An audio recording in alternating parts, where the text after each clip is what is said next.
All right, we are going to start on our topographical map that we're going to create. So what that means is we're going to start with an organic shape, and then we're going to make each layer, new layer of construction paper, be a little bit bigger than the one before it, so that it creates this three-dimensional kind of map or shape looking interesting sculpture. So what I'm going to try and do is make some kind of interesting shape that maybe in my mind I'm thinking it could be like the depths of the ocean. That's what they make a topographical map of. Or maybe the height of a mountain, like maybe it's the tippy top of the mountain, because that's what those types of maps show, right? The depth of a place or the height of value of a place, elevation of a place. So what I'm going to do is create an organic shape.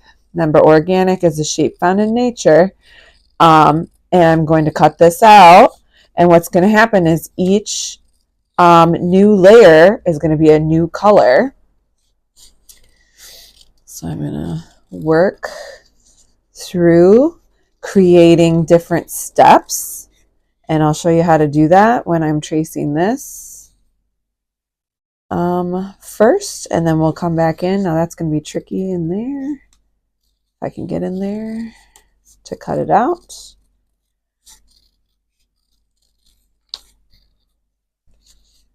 And really I can just be using scrap construction paper or anything left over from a different project. I'm going to want to get up in here a little more to get this really unique shape.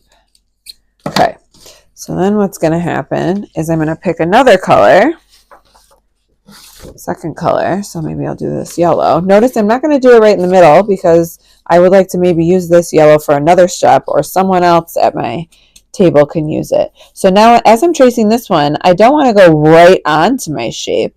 I want to make it a little bit bigger than the shape I just made. And so essentially I'm thinking of it as like a bubble. Now see this where it got really small inside there? I'm not going to even try and go inside there. So I'm just kind of filling that in because it would be really hard to cut something that small in there. So I'm just taking my time going around the edge. And then I'm going to cut this shape. And now here's the thing I got to remember. So this is layer 1. So I'm going to write a 1 on here.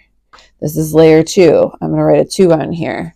And later on, I won't see these. We'll end up gluing them all together. So I don't have to worry about seeing the numbers. But this is to help me remember what order I'm going. Because really, I want to cut out like quite a few of them before I start cutting them out. I would say like 4 or 5 layers. Because we want to have probably, gosh, I don't even know, like 8 to 9 to 10 layers. See how big we can get these sculptures. Because eventually it's going to be three-dimensional.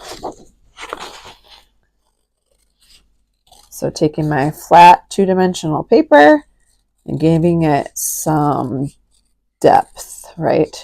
Seeing it become taller and have height to it. Okay, so I got that one. Set that color aside so I can start to see what's going to happen when I overlap it, right? It's going to get a little of that yellow showing through.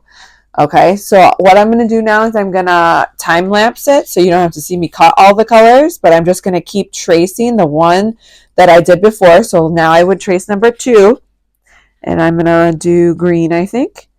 And I'm going to make sure I'm not going into the middle of my paper. I'm going to do it at the edge so I can share this, or I can have green be another one of my layers. And again, I'm going a little bit bigger than the one I did before. And I really want to keep an eye on my pieces. I don't want someone to throw them away or think they're scraps. So I'm going to write number 3 on that. Okay, so I'm going to time lapse it. I'm going to do 3 or 4 of these, and then I'll come back and show you how to glue them all on using some cardboard to make them really three-dimensional. Okay.